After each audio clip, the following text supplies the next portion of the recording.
Bueno, comenzamos la descripción de la etapa más elevada de la vida espiritual. San Juan de la Cruz dice que es necesaria una purificación de la inteligencia, una purificación de la voluntad, una purificación de la memoria. Esta purificación es un desprendimiento.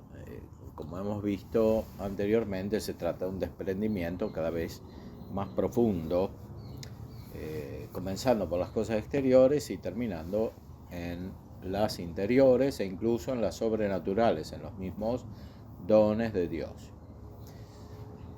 No podemos analizar aquí todo lo que significa la noche oscura del espíritu, o sea, la purificación que es necesaria en la misma vía iluminativa, que es el comienzo de la contemplación. Damos solamente algún ejemplo. Por ejemplo, cómo hay que desprenderse de las propias virtudes, porque las virtudes son buenas naturalmente, pero uno puede poner el gozo de su alma en las virtudes, entonces estar contento porque tiene virtudes. Virtudes adquiridas y virtudes infusas que vienen con la gracia. Y si hace eso, o sea, está contento porque es prudente, porque es fuerte, porque es templado, porque es justo, puede complacerse en ello de manera tal que se impide el gozo espiritual, el crecimiento espiritual, la contemplación más perfecta de Dios. Por eso, así como hay que desprenderse de las propias ideas, sobre todo en cuanto son propias, porque en cuanto son propias no corresponden perfectamente a la verdad, porque la verdad es la realidad, y la realidad está hecha por los aspectos más comunes, que son los que mejor reflejan a Dios. Entonces, si las ideas son demasiado propias, no se captan esos aspectos más profundos, más comunes de la realidad, que son como el reflejo de Dios. El ser refleja a Dios, la bondad, la verdad, la belleza, etc. Todo eso es necesario tenerlo presente en la inteligencia y despojarse de lo que es demasiado propio, de los puntos de vista que son demasiado particulares. Evidentemente, después, cuando la mente está iluminada, se retorna a los puntos de vista particulares, etc., pero por la acción del Espíritu Santo, que permite entrar en profundidad en la realidad, en la misma realidad que la inteligencia ha alcanzado. Pero para eso hace falta, como decíamos, un desprendimiento. Y lo mismo sucede con la voluntad y con la memoria, con los buenos recuerdos, incluso con los recuerdos de la gracia. Leamos lo que dice sobre los bienes morales San Juan de la Cruz en la subida del Monte Carmelo. El cuarto género en que puede gozar la voluntad son bienes morales. Y por bienes morales entendemos aquí las virtudes y los hábitos de ellas en cuanto morales, y el ejercicio de cualquiera virtud y el ejercicio de las obras de misericordia, la guarda de la ley de Dios y la política, y todo ejercicio de buena índole e inclinación. Y estos bienes morales, cuando se poseen y ejercitan, por ventura, merecen más gozo de la voluntad que algunos de otros tres géneros que quedan dichos. Porque por una de dos causas o por entrambas juntas se puede el hombre gozar de sus cosas, conviene a saber, o por lo que ellas son en sí, o por el bien que importan y traen consigo como medio e instrumento. Y así hallaremos que la posesión de los tres géneros de bienes ya dichos ningún gozo de la voluntad merecen, pues como queda dicho, de suyo al hombre ningún bien le hacen, ni le tienen en sí, pues son tan caducos y deleznables, antes como también dijimos, le engendran y acarrean pena y dolor y aflicción de ánimo, que aunque algún gozo merezcan por la segunda causa, que es cuando el hombre de ellos se aprovecha para ir a Dios, es tan incierto esto que, como vemos comúnmente, más se daña el hombre con ellos que se aprovecha. Bueno, esto se refiere a los bienes a los bienes externos, que cambian, son caducos, lo que sirve en un momento no sirve en otro, etc. Y más dañan que aprovechan normalmente, aunque a veces sirven para ir a Dios. Ahora, con los bienes morales es algo más difícil.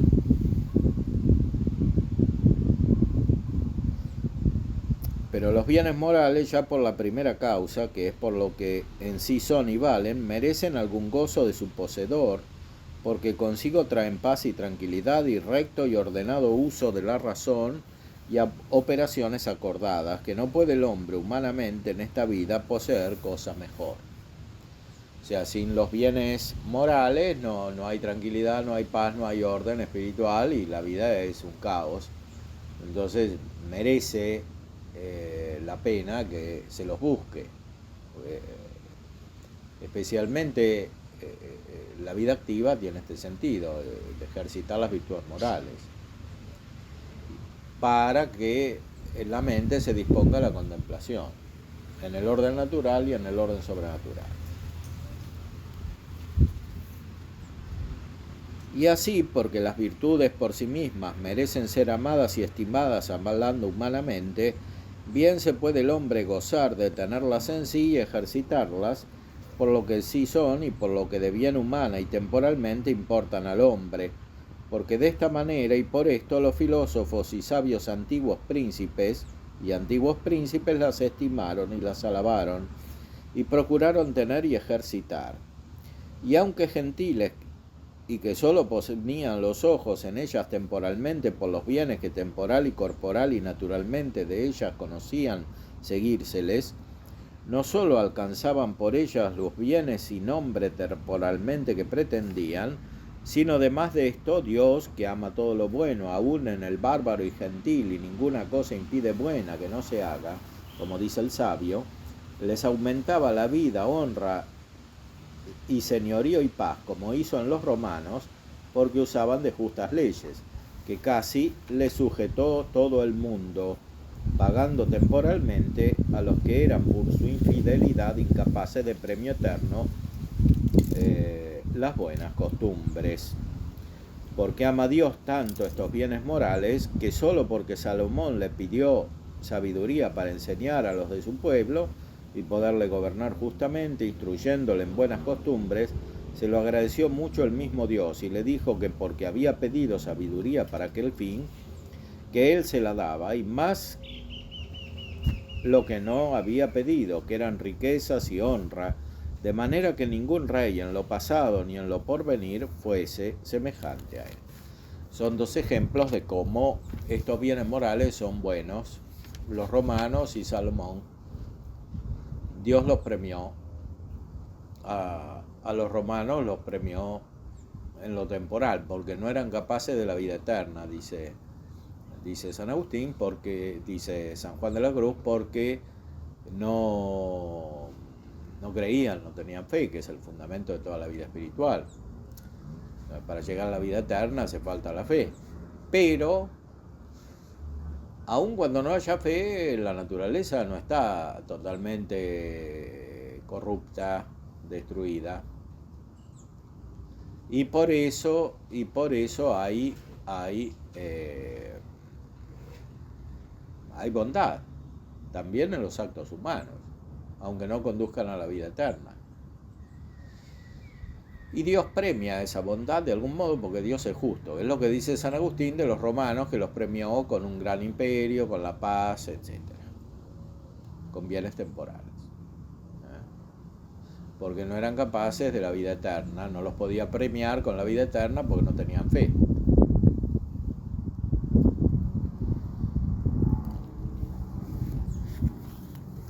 Y algo semejante hay que decir de Salomón. Pero aunque en esta primera manera se deba gozar el cristiano sobre los bienes morales y buenas obras que temporalmente hace, por cuanto causan los bienes temporales que habemos dicho, no debe parar su gozo en esta primera manera, como habemos dicho de los gentiles, cuyos ojos del alma no trascendían más que lo de esta vida mortal, sino, pues tiene lumbre de fe, en que espera vida eterna y que sin esta todo lo de acá y lo de allá no le valdrá nada, solo y principalmente debe gozarse de la posesión y ejercicio de estos bienes morales en la segunda manera, que es cuando haciendo las obras por amor de Dios le adquieren la vida eterna. Y así solo debe poner los ojos y el gozo en servir y honrar a Dios con sus buenas costumbres y virtudes, pues que sin este respecto no valen delante de Dios nada las virtudes, como se ve en las 10 vírgenes del Evangelio, que todas habían guardado virginidad y hecho buenas obras, y porque las 5 no habían puesto su gozo en la segunda manera, esto es, enderezándole en ellas a Dios, sino antes le pusieron vanamente en la primera manera, gozándose en la posesión de ellas, fueron echadas del cielo sin ningún agradecimiento ni el galardón del esposo. Y también muchos antiguos tuvieron muchas virtudes y hicieron buenas obras, y muchos cristianos el día de hoy las tienen y obran grandes cosas, y no les aprovecharán nada para la vida eterna, porque no pretendieron en ellos la gloria y honra de Dios, que es de solo Dios. Debe pues gozarse el cristiano no en si hace buenas obras y sigue buenas costumbres, sino en si las hace por amor de Dios solo, sin otro respecto alguno, porque cuantos son para mayor premio de gloria hechas, solo para servir a Dios, tanto para mayor confusión suya serán delante de Dios, cuanto más le hubieran movido otros respectos. O sea que el hecho de ser cristiano y ejercitar la vida cristiana y hacer obras buenas no garantiza que nos sirvan para la vida eterna. San Juan de la Cruz recuerda también la frase del Evangelio de los judíos, los fariseos, que hacían las cosas para ser vistos por los hombres. Lo de la vanidad, por ejemplo, que es algo muy común,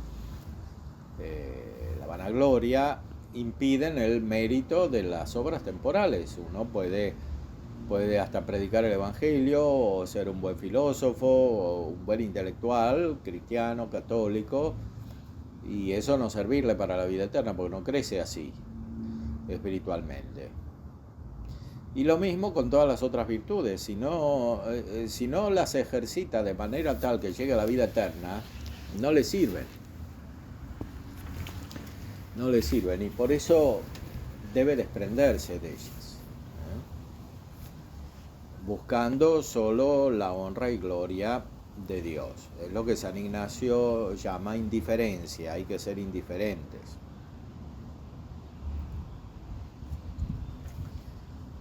Indiferente no solo a la pobreza, a la riqueza, la salud, la enfermedad, la vida larga, la vida corta, sino también al ejercicio de las mismas virtudes morales. Que son virtudes humanas que perfeccionan al hombre. Pero es como vemos hoy, ¿no? En las sociedades que eran cristianas, que tienen cosas muy perfectas, pero que no conducen a la vida eterna. No solo perfectas en el orden económico, técnico, también en las virtudes morales, como se ven los pueblos de antigua civilización cristiana, sobre todo en Europa, ¿no? Son países bien organizados, etcétera, pero no les sirve eso para llegar a la vida eterna. Sería mejor ser desorganizado y llegar a la vida eterna. O sea, las virtudes morales por sí mismas no conducen a la perfección espiritual, y por eso hay que desprenderse de ellas, sobre todo en cuanto son humanas y adquiridas por el esfuerzo humano. ¿Qué es lo que sucede especialmente en las primeras etapas de la vida espiritual? Después prevalecen las virtudes infusas, o sea, las virtudes que vienen con la gracia. Pero aún estas, como implican aspectos naturales, deben ser ejercitadas también de un modo desprendido.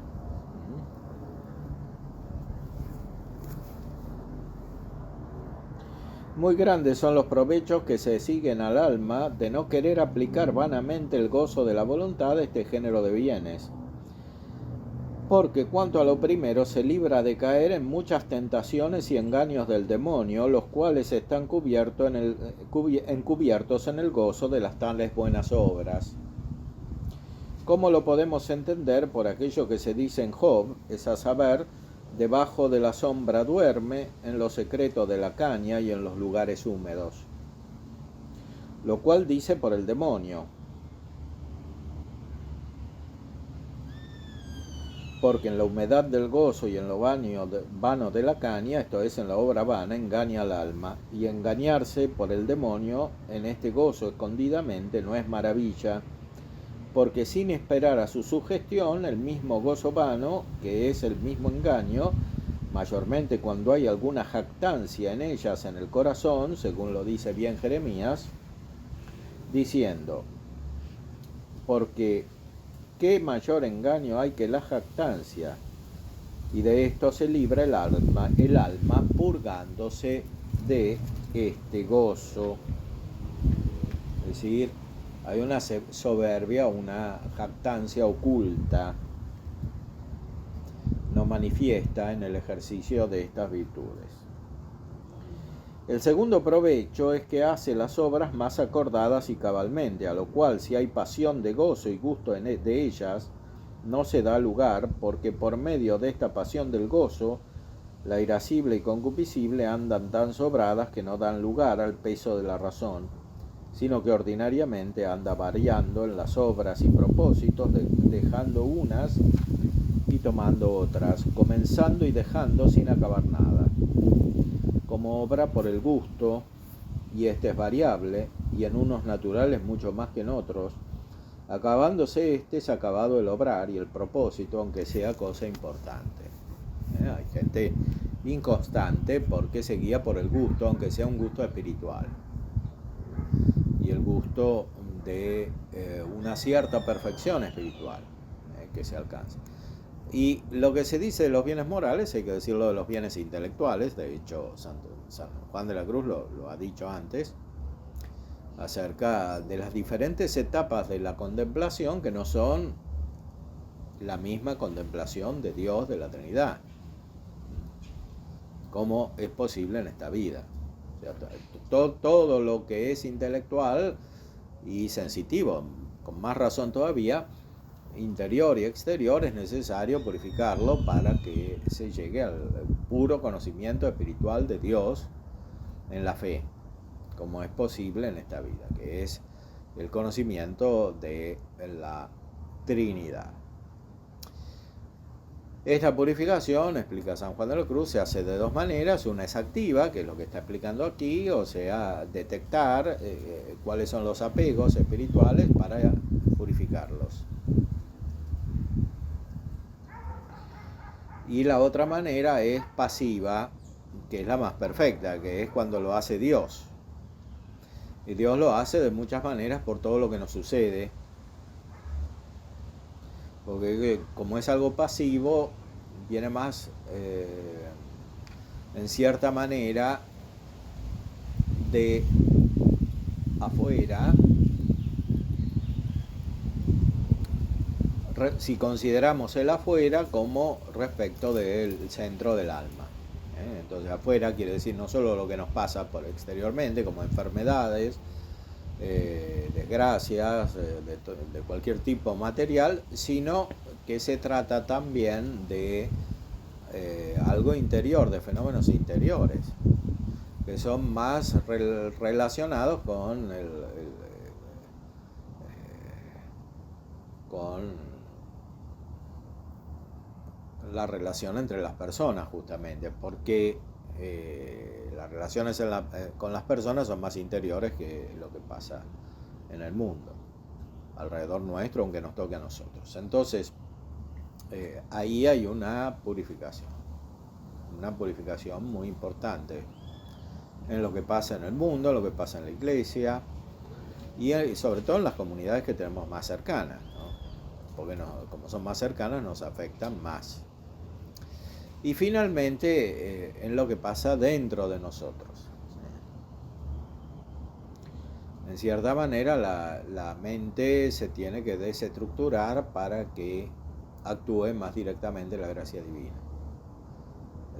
No porque no necesitemos ninguna estructura, sino porque las estructuras que tenemos normalmente son impeditivas, son malas, relativamente malas por lo menos para el camino que lleva a la contemplación perfecta.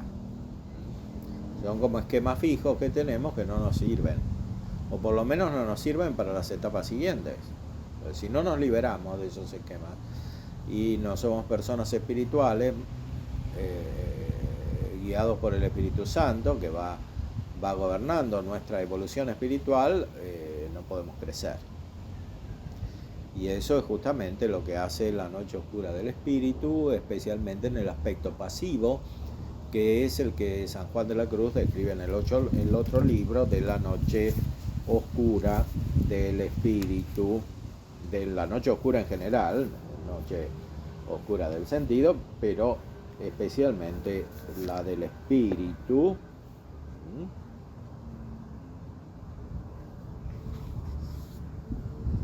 Describe, por ejemplo, como es esta noche. Esta noche es fundamentalmente causada por la contemplación de Dios, por la luz divina. Cita Aristóteles, el ojo humano, que es símbolo de la inteligencia, es como el de la lechuza ante la luz del sol, porque tiene ojos débiles, tiene que ver de noche. No puede estar ante la luz. Así es la mente humana. Entonces, esta noche oscura es real cuando Dios infunde su luz interiormente y al mismo tiempo exteriormente pasan cosas y sobre todo interiormente pasan cosas. Y algunas de las cosas que pasan son las que describe aquí.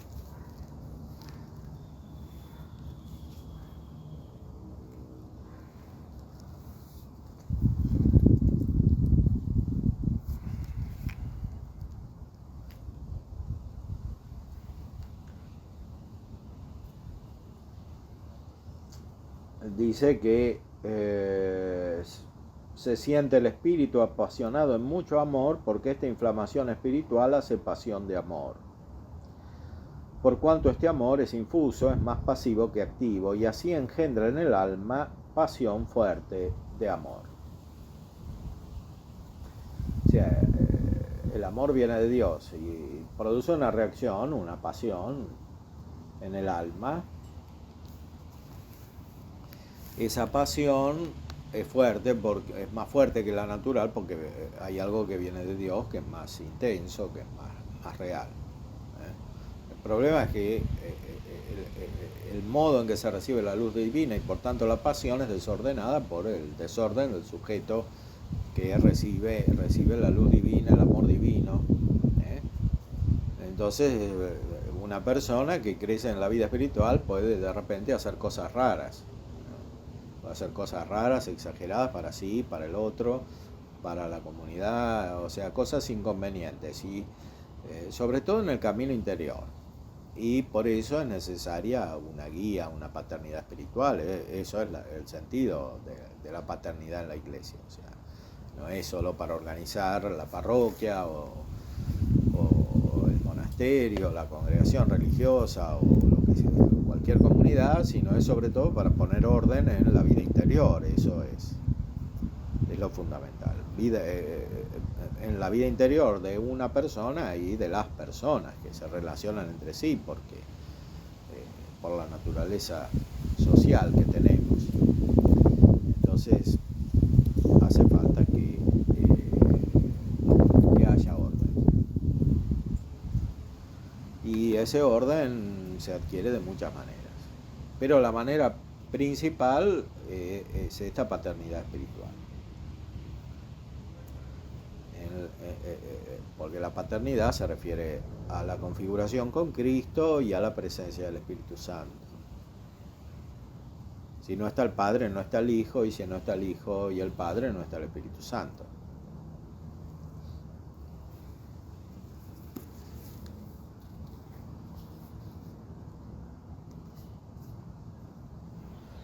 el cual amor tanto más lugar y disposición haya en el alma para unirse y herir en ella, cuanto más encerrados, enajenados y inhabilitados le tienen todos los apetitos para poder gustar de cosas del cielo ni de la tierra.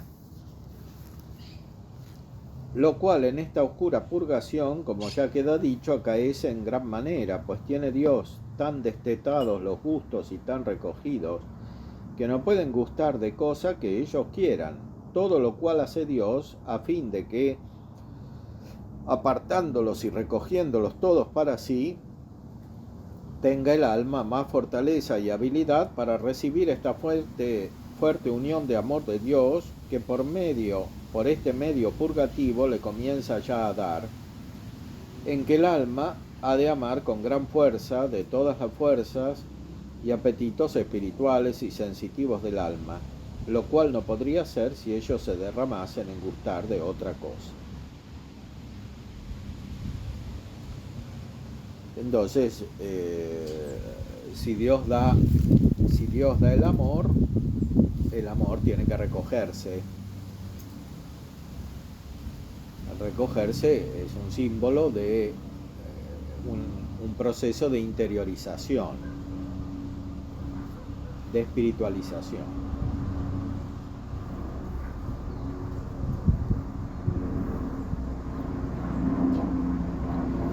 Quiere decir centrarse y no dispersarse. Entonces, cuando hay dispersión, la fuerza del alma se debilita. Cuando hay concentración, recogimiento, la fuerza del alma aumenta, que es la fuerza que viene de Dios, del amor de Dios.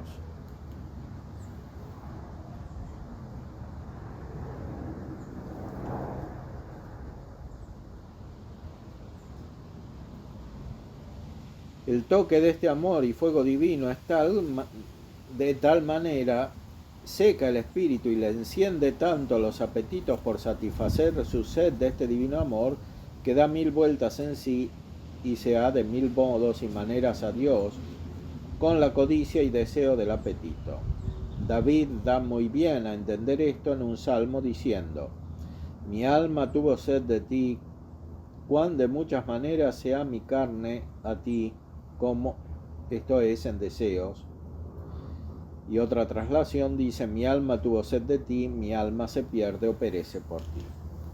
Esta es la causa, porque dice el alma en el verso, en la poesía de la noche oscura, que con ansia se enamore, si no dice con ansia en amor inflamada, porque en todas las cosas y pensamientos que en sí revuelve, y en todos los negocios y cosas que se le ofrecen, ama de muchas maneras y desea y padece en el deseo también a este modo en muchas maneras, en todos los tiempos y lugares, no sosegando en cosa, sintiendo esta ansia en la inflamada herida, según el profeta Job lo da a entender diciendo: así como el siervo desea la sombra y como el mercenario desea el fin de su obra, así tuve yo los meses vacíos y conté las noches prolijas y trabajosas para mí.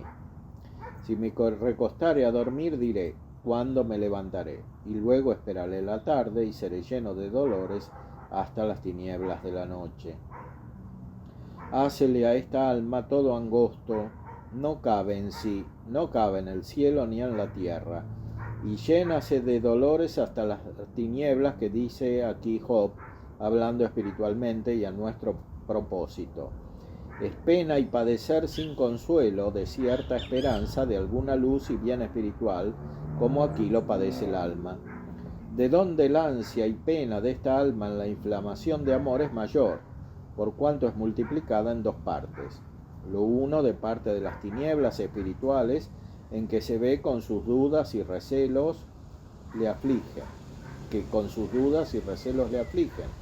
Lo otro de parte del amor de Dios, que la inflama e inestimula, que con su herida amorosa ya maravillosamente la atemoriza.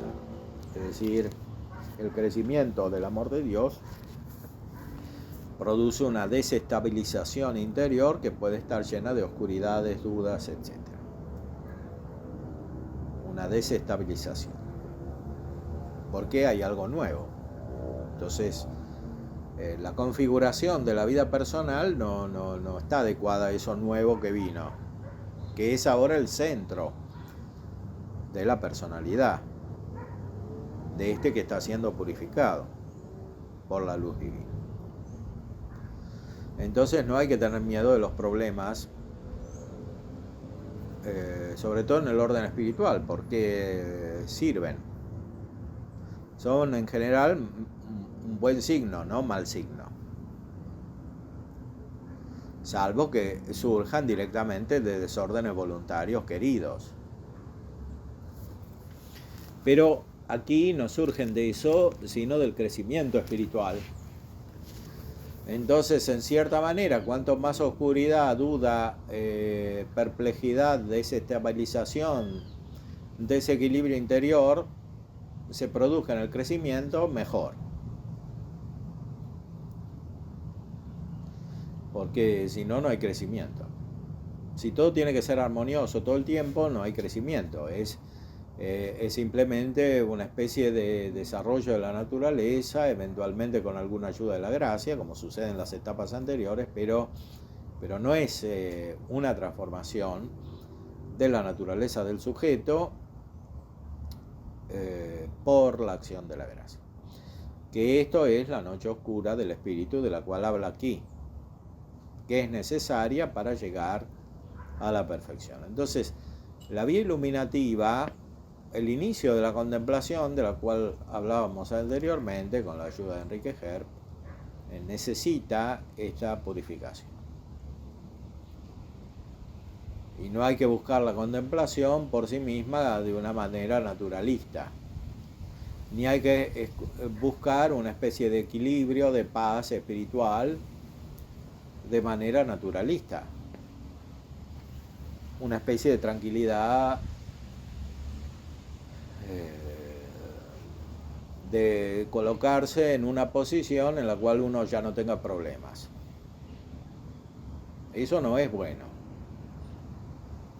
porque es más un obstáculo que una ayuda en el camino espiritual. Puede ser una ayuda en las primeras etapas, pero no en el crecimiento, en el camino que llega a la perfección espiritual. Porque hay que pasar de lo natural a lo sobrenatural, del conocimiento natural de Dios al conocimiento sobrenatural, del conocimiento de Dios como bueno, como providente, como el creador, fuente del ser, gobernador, a el conocimiento de la Trinidad, que es la esencia misma de Dios, que en esta vida no podremos nunca conocer en sí, porque eso es propio de la vida eterna, cuando lo veamos con nuestra alma, con nuestra inteligencia, pero en esta vida es posible la perfección espiritual, que es el antecedente de la visión beatífica, y que es la contemplación perfecta. La contemplación perfecta es siempre la contemplación trinitaria. San Juan de la Cruz la describe de una manera muy profunda, sobre todo en los libros del Cántico Espiritual y más todavía en la llama de amor viva, que es el Espíritu Santo que obra en el alma. La llama es el fuego del Espíritu que obra en el alma. Pero también otros autores espirituales lo han dicho, tal vez sin toda la profundidad de San Juan de la Cruz, pero lo han expresado de una manera muy profunda.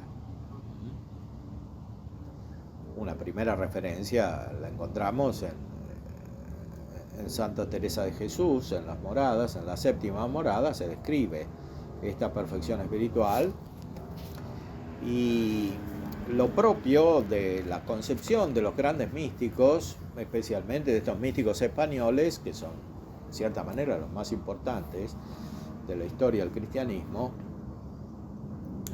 lo propio es que afirman que es posible, más aún que es bueno, desear esta perfección espiritual, como ellos la describen. Hay que desearla. Pero desearla significa desear los medios, los actos, los procesos necesarios para alcanzarla, porque si no el deseo es ineficiente, es una veleidad. no es un deseo real. Hay que desear toda esta transformación y por eso hay que desear también la auténtica noche oscura del espíritu, activa y pasiva, de las cuales habla aquí San Juan de la Cruz. Veamos algún ejemplo de Santa Teresa, de la descripción de esta contemplación perfecta, que, como decíamos, es trinitaria. Quiere ya nuestro buen Dios quitarla las escamas de los ojos y que vea y entienda algo de la merced que le hace, aunque es por una manera extraña, y metida en aquella morada por visión intelectual, por cierta manera de representación de la verdad, se le muestra la Santísima Trinidad, todas tres personas, con una inflamación que primero viene a su espíritu a manera de una nube de grandísima claridad, y estas personas distintas, y por una noticia admirable que se da a el alma, entiende con grandísima verdad ser todas tres personas una sustancia y un poder y un saber y un solo Dios. De manera que lo que tenemos por fe, allí lo entiende el alma, podemos decir por vista, aunque no es vista con los ojos del cuerpo ni del alma, porque no es visión imaginaria. Aquí se le comunican todas tres personas y la hablan, y la dan a entender aquellas palabras que dice el Evangelio que dijo el Señor, que venía Él y el Padre y el Espíritu Santo a morar con el alma que le ama y guarda sus mandamientos. La esencia del Evangelio es conducir a este contacto con la Santísima Trinidad. Dice el Evangelio de San Juan, vendremos a Él y haremos morada en Él. Entonces, que es lo que da inspiración al título de la obra de Santa Teresa, ¿no? En la casa de mi Padre hay muchas moradas. Ahora, en esas moradas habita Dios, especialmente en las últimas moradas. O sea, Dios habita en todo el castillo, que tiene muchas moradas, y en la última habita especialmente la Trinidad. Entonces, es ver la Trinidad. Pero ver aquí hay que entenderlo de una manera analógica. Es el don de sabiduría del Espíritu Santo que produce una experiencia espiritual que es análoga a la de los sentidos y por tanto al sentido de la vista.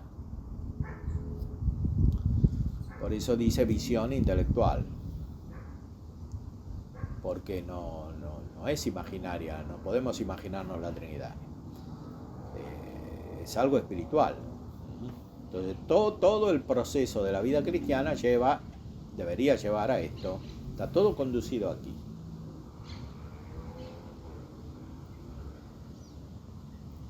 Y la guía para llegar aquí claramente es el Evangelio, pero junto con el Evangelio toda la tradición, porque el Evangelio no lo entendemos directamente, es demasiado elevado para nosotros. Por eso necesitamos muchas ayudas que están en los textos de los santos, en las costumbres cristianas y en toda la vida cristiana finalmente. Y como decíamos, lo principal es la paternidad espiritual, porque la paternidad espiritual es en cierta manera parte de esta visión de la Trinidad. Porque no es un ejercicio humano, es la vida de la Trinidad, la que se ejercita en la paternidad espiritual. Entonces, en cierta manera es lo principal porque es más un fin que un medio. Y para llegar a esto que está explicando aquí Santa Teresa, es necesaria toda la purificación anterior, que incluye muy especialmente la noche oscura del espíritu, sobre todo entre la quinta y la sexta morada, pero también en la sexta. La clasificación externa no es tan importante, lo que interesa es captar la esencia del proceso, que es muy intenso, muy espiritual, y que hay que estar dispuesto a sostenerlo, a padecerlo y a quererlo, pues si uno no lo quiere no lo puede tener, porque es algo tan difícil y tan divino que si uno no lo quiere es imposible que se dé. Pues Dios tiene que dar su gracia, pero lo principal de esta gracia hace que uno quiera esto. O sea, Dios da la gracia para quererlo. Y los votos, por ejemplo, en la vida religiosa o en la vida privada de cada fiel, tienen un sentido particular respecto de este deseo. O sea, es más importante este deseo que los votos. O sea, los votos son como un medio para tener un deseo más profundo, que es este.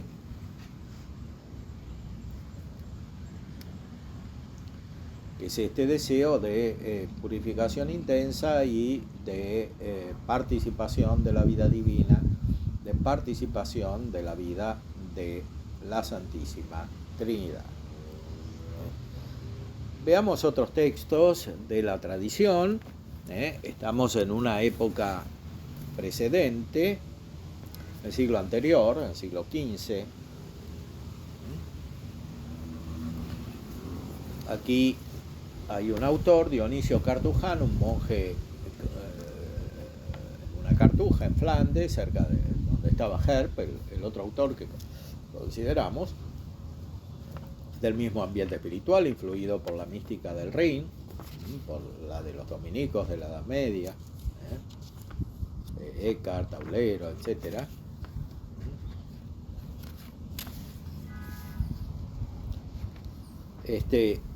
Dionisio Cartujano es un gran filósofo, un gran teólogo, que sintetiza de algún modo todo lo que está desarrollado más auténticamente en la Edad Media. Escribe al final. Es prácticamente el autor que más escribió en la Edad Media. Dice Dionisio, por ejemplo, comentando los Salmos, la perfección de la caridad es la completa destrucción del amor propio. Cuando el hombre se ama puramente en Dios, o sea, no desea nada, no ama nada, salvo Dios por sí mismo, y se ama así por Dios, y todo el resto en la medida en que lo conduce a Dios. Aquel que ama así puede gustar qué bueno es el Señor, porque verdaderamente el Señor es bueno y fuente de toda dulzura. Él es la suavidad separada, inmensa, supersubstancial y original, de la cual ninguna criatura puede hacer experiencia en su plenitud. Este gusto sabroso de Dios es una anticipación cierta y sobrenatural de la beatitud futura, que ningún filósofo o teólogo orgulloso gustó nunca, sino los mansos y los humildes de corazón, que establecen todo su amor en Dios solo, porque solo esto es necesario, merecen gustar esta suavidad. Aquí continúa el símbolo de los sentidos espirituales. Santa Teresa hablaba de ver. Aquí Dionisio Cartujano habla de un gusto sabroso. Un gusto aquí es gustar. Gustar esta suavidad. Y en el fondo es hacer experiencia, que es la palabra más clásica que usan los grandes teólogos para indicar este contacto directo con Dios y con la Trinidad Divina. Una experiencia espiritual, que es análoga a la experiencia sensible, que es directa. No hay que hacer una abstracción como cuando conocemos la esencia de las cosas materiales, necesitamos un proceso racional. Aquí es un conocimiento directo, que es sobrenatural, porque el hombre no lo puede tener inmediatamente. Puede tener una cierta experiencia metafísica, pero esa es la de los filósofos, que aquí cita también. Esa experiencia metafísica puede estar unida con la soberbia, con el orgullo. Este gusto del cual habla ni siquiera lo pueden tener los teólogos si son orgullosos, porque si son orgullosos son también en cierta manera naturalistas y racionalistas y no pueden captar a Dios, experimentar a Dios. Por eso hay que purificarse interiormente. La purificación de este orgullo, de estas ideas, de este modo de conocer filosófico y teológico incluso, es parte de la noche oscura, del espíritu de la cual habla San Juan de la Cruz. Después se refiere al Espíritu Santo en otra obra, acerca de los dones del Espíritu Santo. El Espíritu no se para más en ninguna criatura por sí misma. Él está totalmente fijado en la contemplación de las realidades divinas, contemplación purísima, fácil y dulce, ahora que las pasiones son pacificadas y el alma purificada, por cuanto lo permite la fragilidad de esta vida.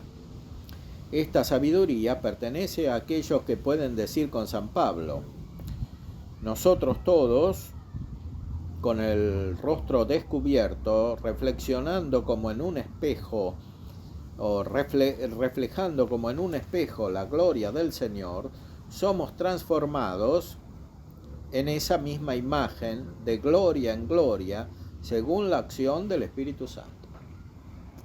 Este texto es muy importante. San Pablo es el primer místico, o sea, el alma de alguna manera se va interiorizando y conociendo en sí la Trinidad, porque la Trinidad no la vamos a encontrar fuera, la vamos a encontrar dentro, en nuestro espíritu. Porque el mundo no es digna, no es morada de la Trinidad. Entonces, solo el alma espiritual, que es imagen de Dios, puede en cierta manera contener la Trinidad. Entonces es un proceso de interiorización para encontrar la Trinidad. Pero si es de interiorización, es de concentración y supera la dispersión exterior,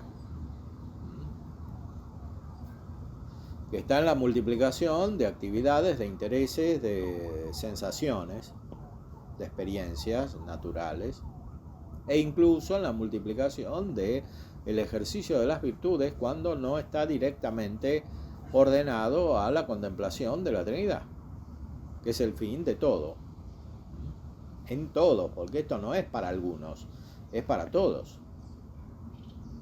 Todos estamos llamados a esto por la gracia.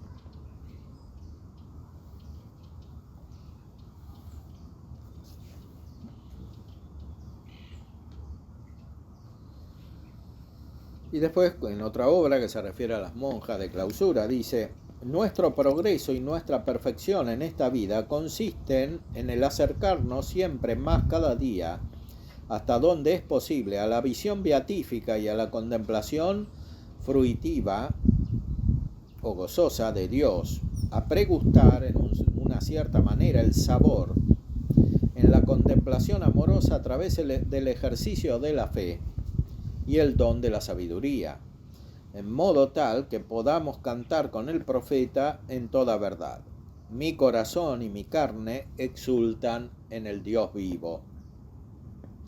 Podemos entonces y debemos también en esta vida, en alguna medida, gozar de la posesión de Dios, adhiriendo a Él con el amor.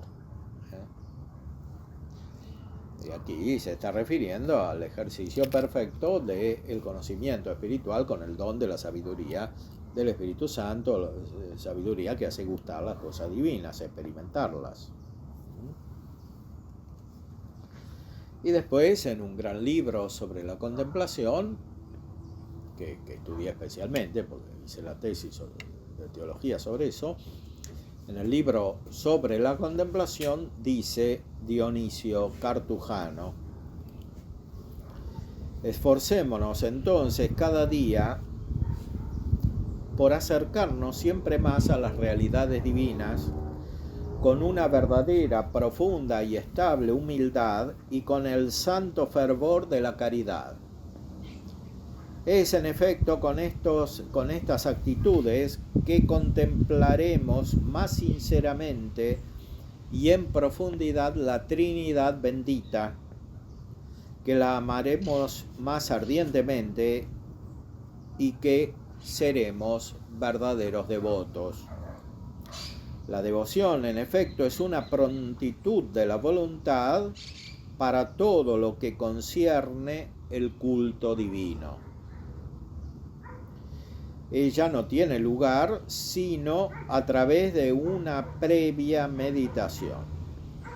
La contemplación es la causa y el soporte de la devoción y conduce a ella.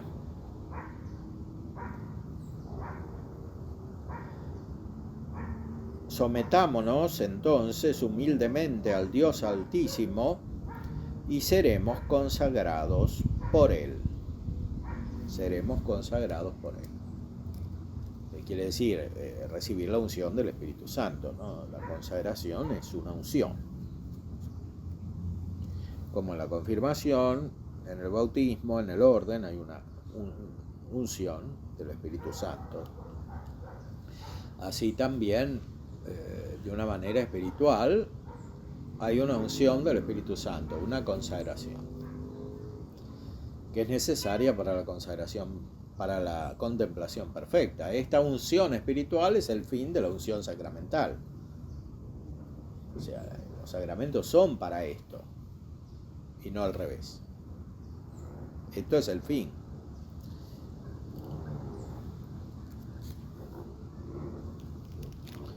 Y después describe de alguna manera cómo se da esta contemplación. Un ejemplo de esta contemplación en un libro sobre las fuentes de la luz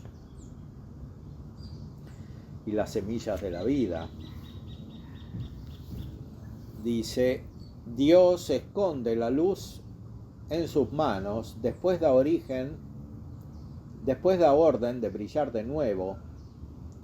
Habla de ella a su amigo diciéndole que ella está en su posesión y que él puede subir hacia ella. Está en el libro de Job, según la traducción de la Vulgata. Y comenta Dionisio Cartujano: Dios, teniendo entre sus manos la luz de la contemplación y un rayo de la visión mística, a veces le abre y hace correr como con ondas esta luz estupendamente radiante en el alma purificada. A veces, según su beneplácito, la retira y la esconde. Y así esta luz bellísima se esconde o se muestra según la voluntad de Dios que dispone de ella. Y brilla con una abundancia y una claridad más o menos grandes. Cuando el Omnipotente muestra al alma esta luz, inmediatamente, en un instante, en un cerrar del ojo, en un momento, su rayo toma el alma por sorpresa y se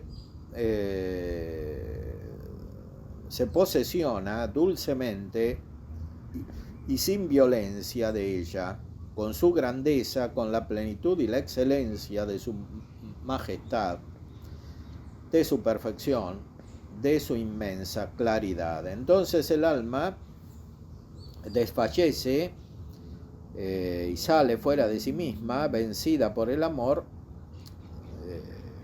estupefacta por la admiración de la majestad y de la inmensa luz de aquel que contempla, en la deliciosa serenidad de la deidad que vislumbra, y así se olvida de sí.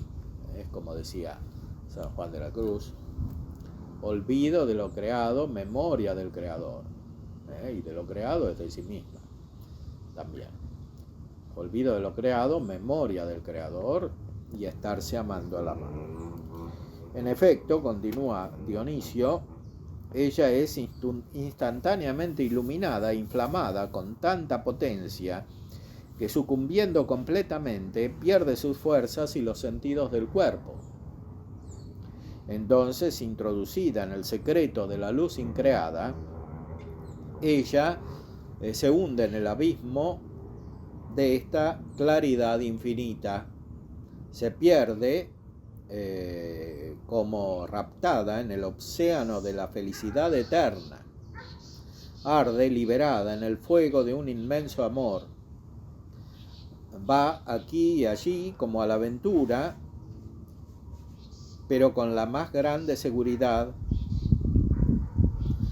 en la llanura imposible de atravesar e inmensa de una soledad inmensamente vasta y simple. Abandona con alegría los senderos ya caminados, perdiéndose sin saber dónde y cómo. O sea, pierde los senderos ya caminados, porque no va por el camino trillado, que es la senda común, va por otros caminos.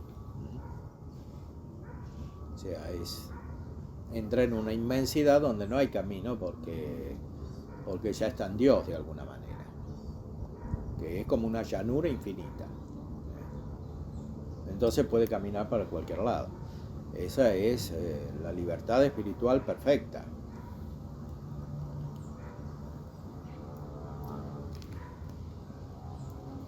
Sin embargo, el alma humana no puede quedarse fijada por mucho tiempo en esta contemplación llena de paz y toda angelical. Dios retira la luz que había infundido poco antes y la esconde en sus manos. Después de un poco de tiempo, le ordena volver de nuevo al alma, y muchas veces entonces surge con una luminosidad más grande que antes. Cuando esta luz brilla en el alma, esta de nuevo resplandece, se inflama, se hace como otra, admira, se encuentra sumergida y desfallece.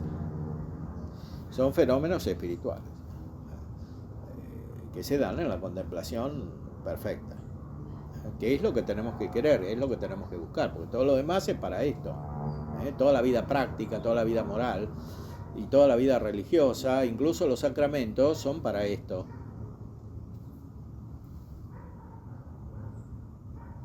O sea, la contemplación no es un medio para vivir la vida cristiana, es el fin de la vida cristiana. Y por tanto de toda la vida natural.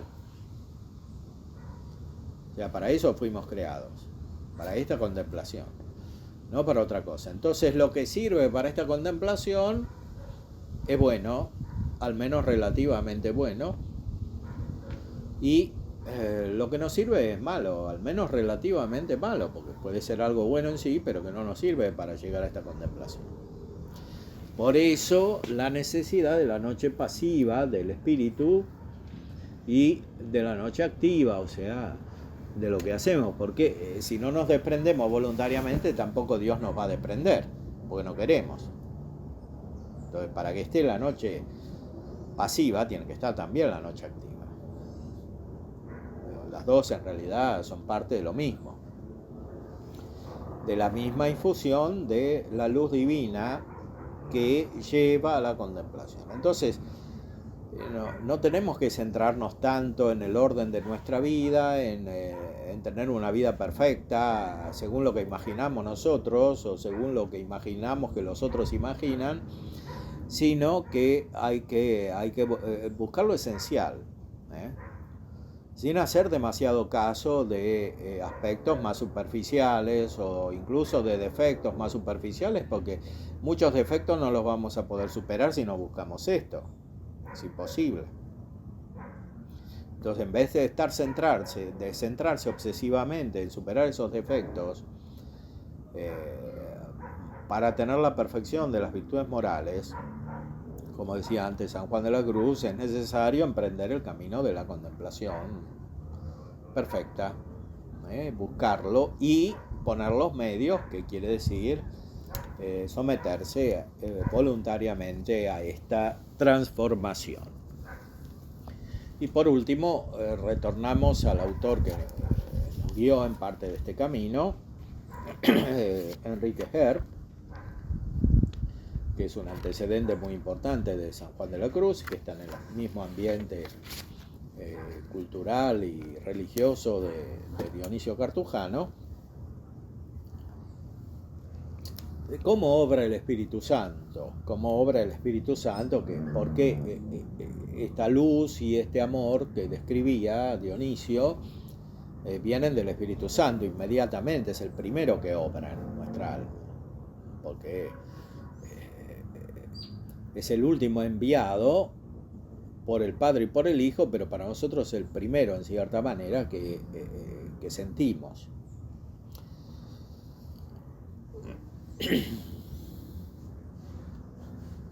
En este directorio de contemplativos hay un capítulo sobre la operación del Espíritu Santo en la consurrección supraesencial.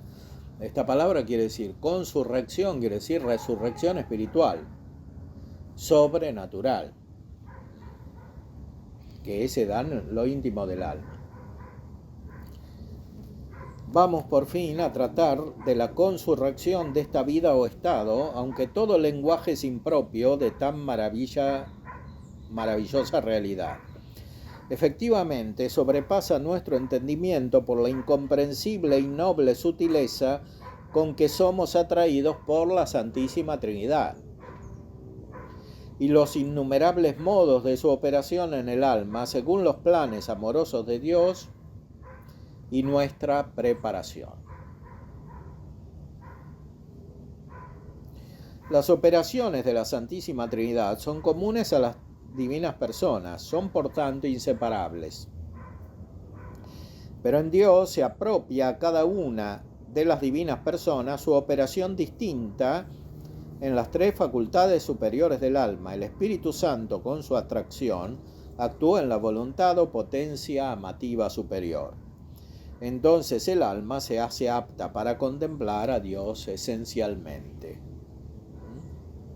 O sea, se apropian las tres potencias espirituales del alma, sobrenaturales, la memoria, el entendimiento y la voluntad, a las tres divinas personas, porque son potencias sobrenaturales justamente porque están preparadas para unirse con las tres divinas personas. En el orden natural, como dice San Tomás, hay solo dos potencias, intelecto y voluntad.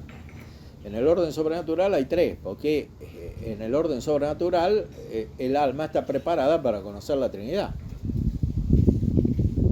Entonces no alcanza la voluntad y la inteligencia, tiene que estar la memoria. Es que es como una potencia dormida que tenemos. La tenemos como implícita en nuestra inteligencia, en el orden natural.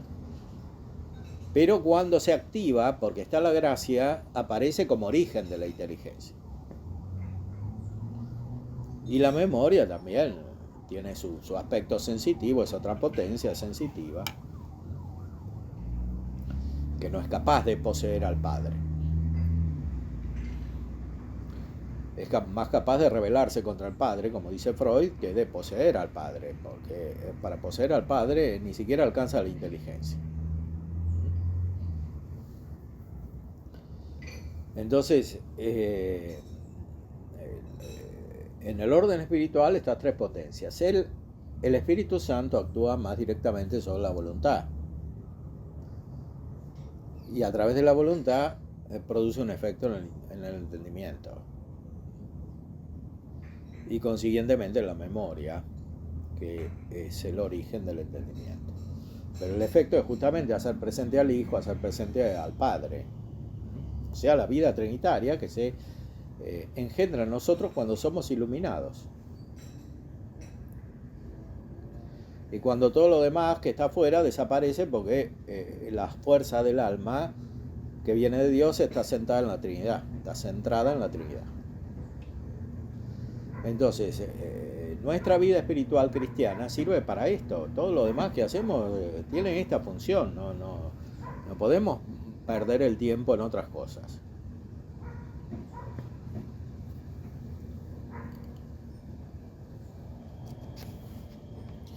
El Espíritu Santo está más próximo a nosotros en cuanto lazo de unión trinitario, pues procede del Padre y del Hijo.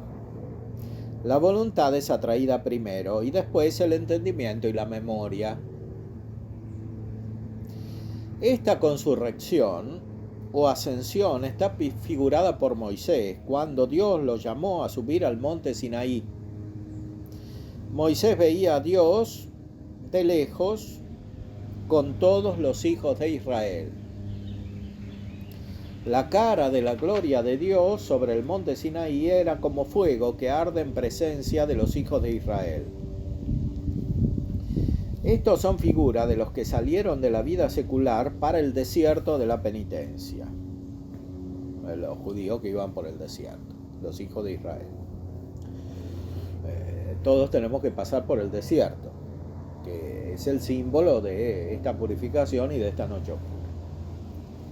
Y también es un símbolo todavía más profunda de la llanura de la extensión de la cual hablaba Dionisio Cartujano. Le mandó Dios que se retirase a un pueblo común, que se retirase del pueblo común, subiese un poco al pie de la montaña con Nadab, Abiú y los 72 ancianos colaboradores en el gobierno del pueblo. Entonces vio Moisés a los pies del Señor cierta obra en color, como si estuviera hecha de piedra de zafiro, o como el cielo cuando está sereno. Con la subida se significa la actuación interna y atracción del alma por el Espíritu Santo. Como allí se producían grandes truenos, relámpagos y terremotos antes de que Moisés fuese llamado a subir, así el Espíritu Santo produce en el alma impetuosas llamas de fuego con los consiguientes sufrimientos corporales. Llega entonces el Espíritu de Dios, deslizante arroyo de agua viva, superdulce fuente en que el amoroso Espíritu es bautizado e inmergido y se levanta infaliblemente a un íntimo abrazo del amor divino. Allí aprende los ejercicios del amor secreto, la mutua contemplación y aspiración, la mutua familiaridad y abrazo, el mutuo deleite y gusto a placer y complacer, a derretirse en amor y volar hacia el amado. Estos contemplan a Dios como fuego ardiente, sienten la bondad divina como un abisal e incomprensible ardor del amor eterno, que les infunde y consolida inmutablemente una inefable dulzura y divina sensación de amor fruitivo. Se derriten en Dios, que es fuego de amor de infinita grandeza, y cada uno de los bienaventurados y amantes espíritus es como un carbón encendido que Dios enardece totalmente con su fuego. Los espíritus bienaventurados, en unión con el Padre y el Hijo y el Espíritu Santo, forman este fuego inmenso, donde se confunden por amor las divinas personas en la unidad de esencia, en un infinito abismo de simple bienaventuranza. No se distinguen el Padre, ni el Hijo, ni el Espíritu Santo, ni hay criatura alguna, solo una simple esencia, la simplicísima Trinidad, donde todas las criaturas son absorbidas en la superesencia. Todo gozo se consuma y perfecciona en la bienaventuranza esencial. Esto que se da perfectamente en la visión beatífica, pero en la visión beatífica se ve la distinción de las personas, se da imperfectamente aquí, en la tierra, en que hay experiencia de este fuego divino. Que como dice San Juan de la Cruz, en una obra que evidentemente continúa esta inspiración, que se llama La llama de amor viva, es el Espíritu Santo, que actúa en el alma, que está presente en el alma y que le hace captar a Dios como un fuego. Ahora, mientras estamos en este mundo, esto no puede darse del todo suavemente, por eso existe la noche oscura del espíritu, un proceso trabajoso de transformación. Es como que en cierta manera estamos todavía en el Antiguo Testamento. La carta a los Hebreos lo dice muy claramente, ¿no? Porque en el Antiguo Testamento Dios se apareció con sonido de trompetas, con fuego, con relámpagos. Cuando Moisés subió al monte, era una experiencia muy terrible. Porque el hombre no podía ver cara a cara a Dios y morir, o sea, sin morir. Eso es la visión beatífica, solo muriendo se puede ver cara a cara a Dios. Pero el Antiguo Testamento todavía era imperfecto respecto del Nuevo. En el Nuevo Testamento la experiencia es más dulce porque estamos más cerca de Dios. Pero como no estamos del todo en el Nuevo Testamento, subjetivamente cada uno, sino que en parte estamos en el Antiguo, necesitamos pasar del Antiguo al Nuevo. Que es lo que dice San Pablo muchas veces, que hay que dejar el hombre viejo y pasar al hombre nuevo. El hombre viejo es el del Antiguo Testamento, que sigue la ley pero por la fuerza. El hombre nuevo es el que actúa interiormente, movido por el Espíritu, por el Espíritu Santo.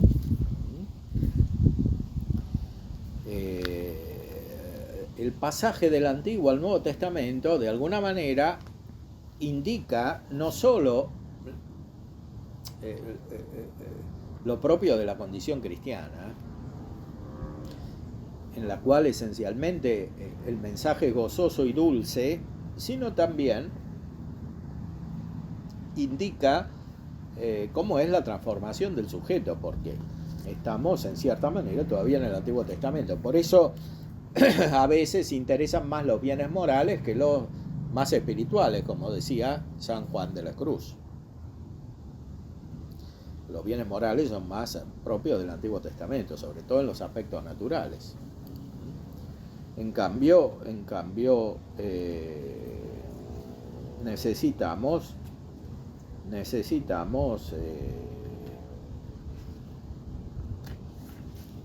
tener la experiencia de Dios en el Nuevo Testamento. Y a esa experiencia de Dios somos guiados por el Espíritu Santo y por la acción de Cristo, sumo sacerdote. La acción de Cristo, sumo sacerdote. El pontífice que nos convenía, el pontífice que nos hace tender verdaderamente a lo perfecto, que es el resumen de toda la vida espiritual, dice la carta a los Hebreos, por lo cual, dejada la enseñanza elemental acerca de Cristo, tendamos a lo perfecto.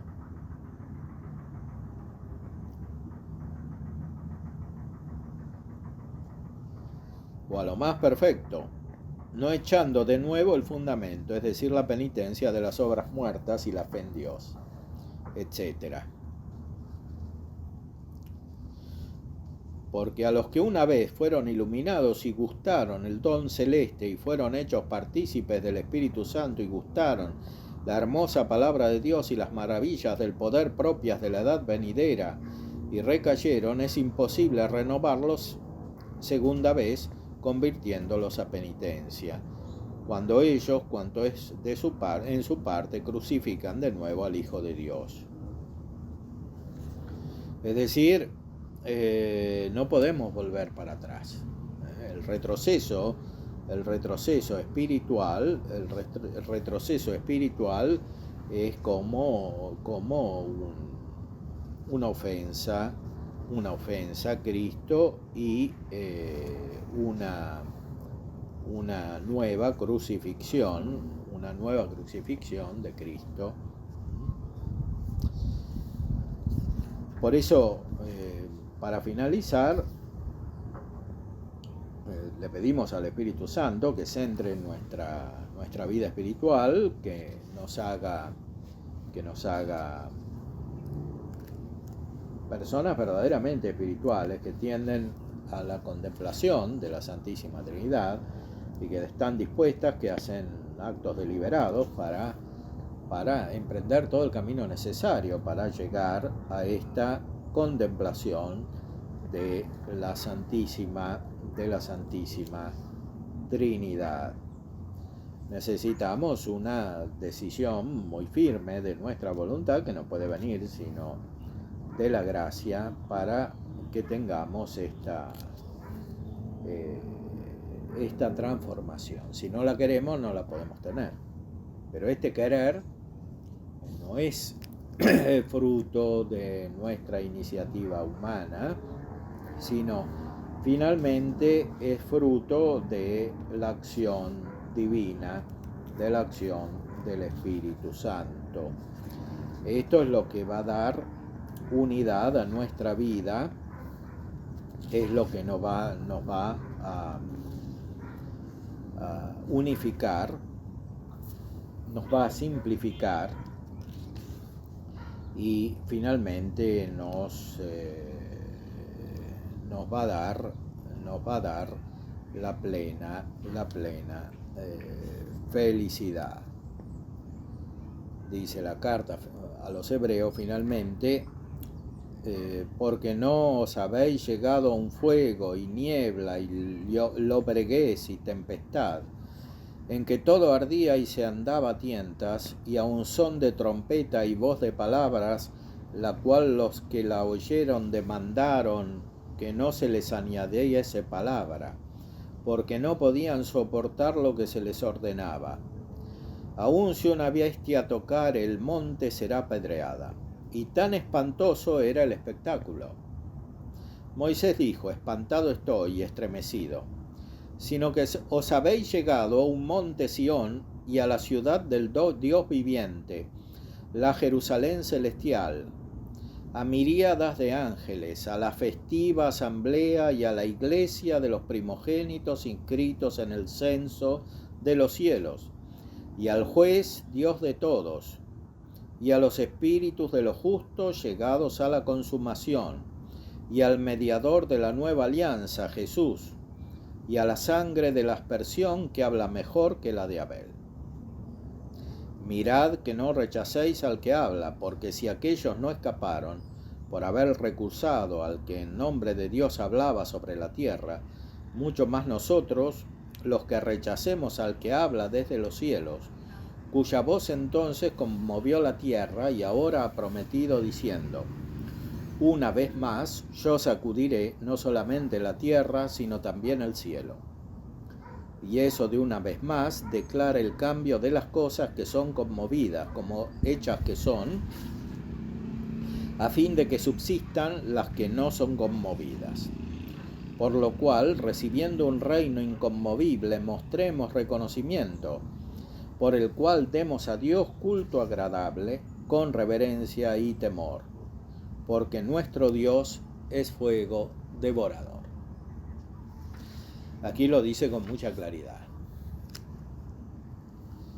Es decir, hay que pasar de un fuego a otro, porque el fuego en el Antiguo Testamento era una presencia lejana del Espíritu Santo que purificaba de esta manera terrible, infundiendo miedo y con sonido de trompetas y con muchas palabras, Y Moisés no aguantaba cuando estaba en la montaña, cuando se acercó al monte Sión.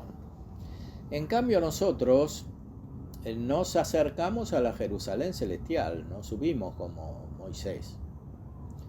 Subimos a la montaña donde está Cristo, que habla de otra manera. Y ahí encontramos el fuego, pero es el fuego suave del Espíritu Santo. Como dice aquí el final de este texto de la carta a los hebreos. Porque nuestro Dios es fuego devorador. Nuestro Dios es fuego devorador. Pero es una experiencia suave finalmente. No es tremenda como la otra. Y si tenemos que pasar de una experiencia a la otra es porque lo necesitamos nosotros. Pero en sí es una experiencia suave porque es la manifestación del reino, que es el reino de los cielos, no es el reino de la tierra. Mi reino no es de este mundo, es el reino de los cielos. Jesús está en el cielo. Entonces nosotros cuando nos unimos a Él, nos acercamos a Él, por el fuego del Espíritu Santo, nos acercamos de otra manera que los del Antiguo Testamento. Nos acercamos con una experiencia espiritual, que finalmente es este camino que conduce a la experiencia perfecta de la vida de la Santísima Trinidad. Por eso vivamos este camino de la manera más agradecida posible, porque finalmente la verdadera respuesta es el amor que produce acción de gracias, como lo ejercitamos en la Eucaristía, que es acción de gracias.